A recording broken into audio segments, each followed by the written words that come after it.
ሻለቃ ማሙን መጣበታለን ከድምጻዊ ቴዎድሮስ ካሳሁን አልበም ጋር በተያዘ እነዚህ ጨዋታዎች ነበሩ። ያው ግን ይታወቃል የኦሮሞ ህዝብ እንደውም ስቃይና መከራ የተስተጋባበት ሙዚቃ ነው ብለው የኦሮሞ ልጆች ራሳቸው ከቴዲ አፍሮ ጎን የቆሙበትም ጊዜ ነው። አንዱ ተስፋሱ ነው።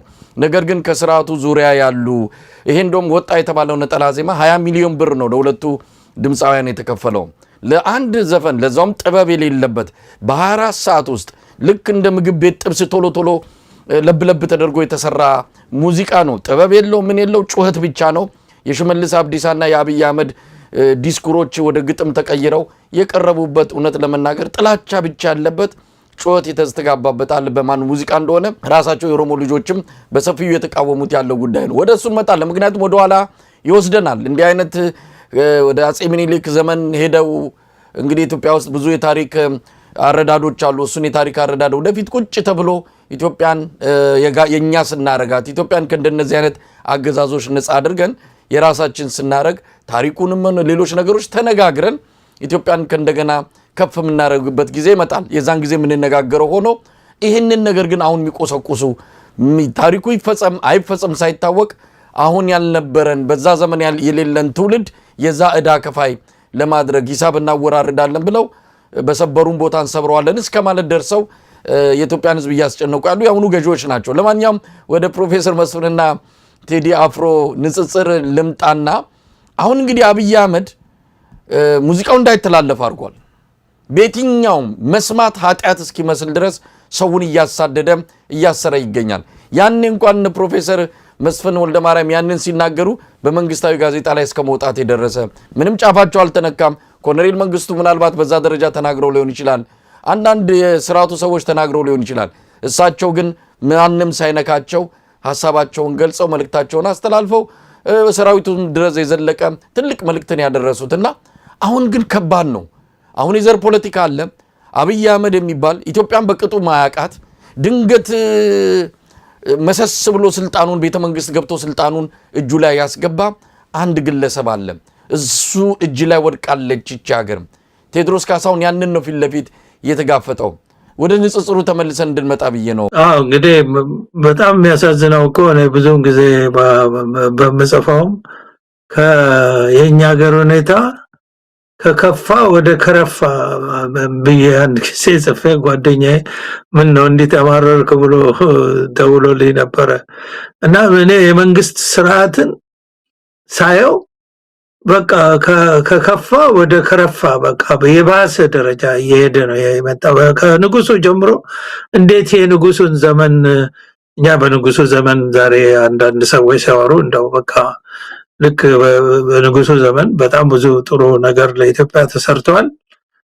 ብዙ ሰው ወደ ዘመናዊ ህይወት ወደ ትምህርት የገባው በሳቸው ዘመን ነው በንጉስ ዘመን። ግን ከዛ በኋላ ደግሞ ያረጀ ሲሄድ ስርዓቱ ዓለም እየተለወጠ ሲሄድ ከዛ ጋር መሄድ ያልቻለ ስለሆነ የፊውዳል ስርዓቱም የባለርስቱም ግፉም በጭሰኝነትም የደረሰውን ነገር አይተናል እና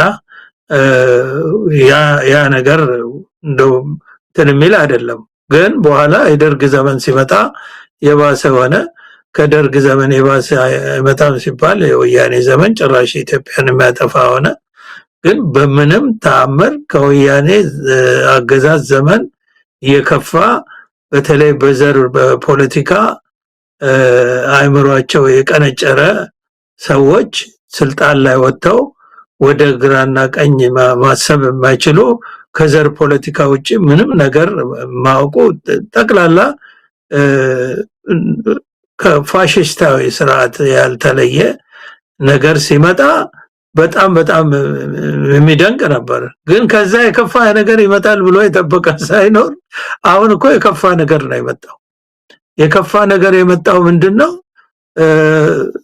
በዚሁ በፈጠራ ትርክት ህዝብን ለህዝብ ለማጋጨት ቀንና ሌሊት የሚሰራ መሆኑ ነው። ያኔ እኮ ያኔ ያ ማይኖሪቲ ስለሆነ እንደገና ደግሞ ትጥቅ ትግል ስለገባ የሱን መንግስታዊ ስርዓትነት ተቀባይነት ለማስገኘት የሄደበት ጠባብ መንገድ ነው።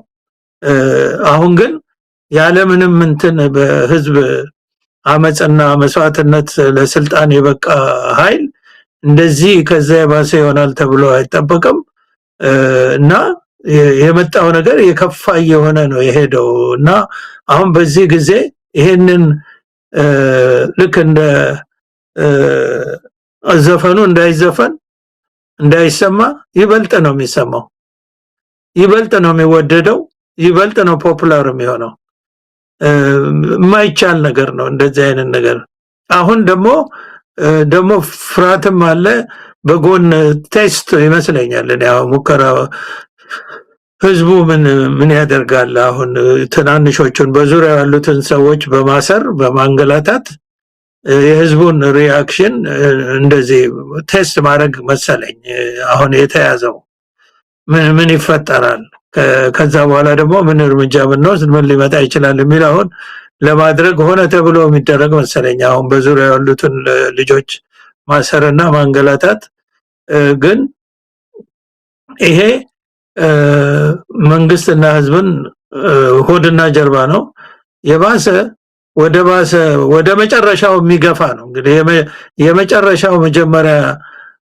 ይመስለኛል ከአሁን በፊት ካየነው ልምዳችን ከታየው በሀገራችን ውስጥ ከታየው ይሄ የመጨረሻው መጀመሪያ ነው ግን ዞሮ ህዝብ ሌላው ሞቶለት ሌላው ታግሎ በሌላው መስዋዕትነት ነፃ ወጣለው ሳይሆን ፍትህን ለማስፈን ነፃነትን ለማግኘት እያንዳንዱ ሰው መታገል መስራት መድከም ሪስክ መውሰድ አለበት አንድ ሰው ሪስክ ወሰደ ብሎ እንትን ማለት አይደለም በህጋዊና ሰላማዊ ትግል የሚያካሂደው እንደ አሜሪካኖች እኮ አንድ ሁለት ሴት አይደለም ሴግሪጌሽን በአውቶቡስ ላይ አንድ ሴት አልነሳም ከመቀመጫ ብላ አይደለም ከዛ እሷ አይደለችም እኮ እሷን እኮ አሰሯት ከመቀመጫ ያለነሳው በቅርቡ ነው የሞተችው ስሟን አላስታውስም ከመቀመጫ ልቀቂ ነጭ ሲመጣ ልቀቂ ስትባል አለቅ ማለች ተማሪ ነው የነበረችው ሮዛ ፓርክስ ነች ሮዛ ፓርክስ ይባላልና እሷ እኮ አይደለችም ታዲያ እሷ እኮ ጀመረች እንጂ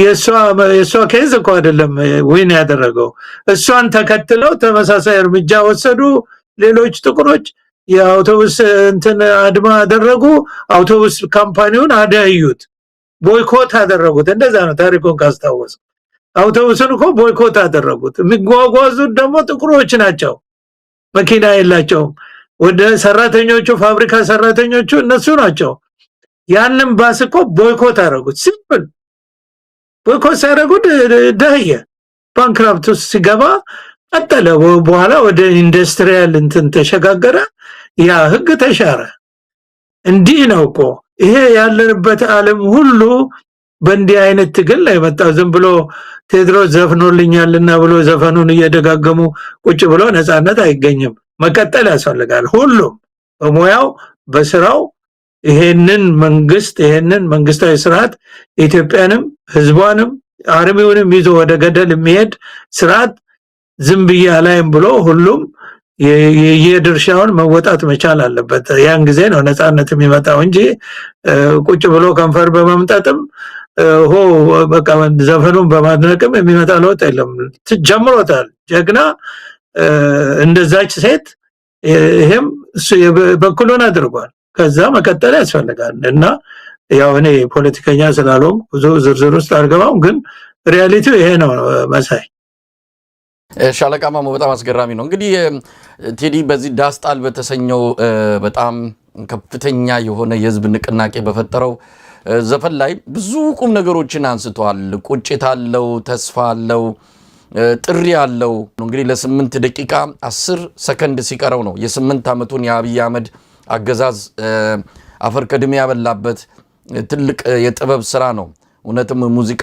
አብዮት ትቀሰቅሳለች አብዮት ታስነሳለች አብዮት ታቀጣጥላለች ከተባለ ይሄው የቴዲ አፍሮ አሁን የፈጠረው ስሜት በትክክል የሚገልጸው ነው እዛ ላይ ስለ ባንዲራ ያነሳዋል ባንዲራውን አንሳ ነው እንግዲህ ከተስፋ ቃሎች አንዱ ሰንደቁን አንሳ ነው ሰንደቁ ተረግጧል ነው እንዴት ብዬ ላንሳው የዚህ የሰንደቁ ነገር ከዛ በኋላም ውይይት ተነስቶበታል። አንዳንድ የብልጽግና ዲጂታል ሰራዊት አባላት ሰንደቁ እኮ ከወደቀበት ያነሳው አብይ አህመድ ነው፣ ህወሓት እኮ በአዋጅ ሰንደቁ ገደብ ጥሎበት በአዋጅ የተጣለውን ገደብ አብይ አህመድ ነው መጥቶ ነፍስ የዘራበት ሲሉ ትንሽ እንደው አብረን የነበርን ሰዎች ሁሉ በህወሓት ትግል ውስጥ አብረን ስንታገል አብረን በሚዲያው ላይ በጋራ ድምጻችን ስናሰማ የነበሩ ሰዎች ዛሬ የመንግስት ጡረተኛ ሆነው መንግስት ጋር የሆነች የሚለቃቀሙ ነገሮች ስላገኙ ብቻ ታሪክን ክደው ህወሓት እኮ በአዋጅ ያገደውን ሰንደቅ ዓላማ አብይ አህመድ ነው ብድግ ያደረገው አሉ። ኢትዮጵያ ውስጥ በሰንደቅ ዓላማ ሰው መሞት የጀመረው በአብይ አህመድ ዘመን ነው። ኢትዮጵያ ውስጥ በሰንደቅ ዓላማ ሰው እንዳይኮራ የተደረገው ከሚኒሊክ አደባባይ እዛ ላይ ዋና አብይ አህመድ በዓሉም እንዳይከበር ያደረገው ይህን ሰንደቅ ዓላማ ላለማየት ነው። የዚህ ሰንደቅ ዓላማ ጉዳይ ነው። አሁን ቴዎድሮስ ካሳሁን ዘፈን ላይ በመጨረሻም ሰንደቁን አንሳ ይህም ባንዲራ አንሳ ብሎ ጥሪ ያደረገው ቀላል ጥሪ አይደለም። ሻለቃ ማሙ መሳይ ይሄ የሰንደቅ ዓላማ ጉዳይ እኔም እንደ ወታደር ሰንደቅ ዓላማ ማለት እኛ የድሮ ታሪክ ሰንደቅ ዓላማ ነው ትክክለኛ ስሙ። ባንዲራ የሚለው ያው ከጣሊያን የተወረሰ ቋንቋ ነው እና አባቶቻችንና አያቶቻችን አጥንትና ደም ከፍለው ለኛ ትውልድ ያስተላልፉልንና እኛም በእኛ ትውልድም ቢሆን እቺን ሰንደቅ ዓላማ ይዘን ብዙ መስዋዕትነት ሲከፈልባት ምስክሮች ነን። በደርግ ዘመን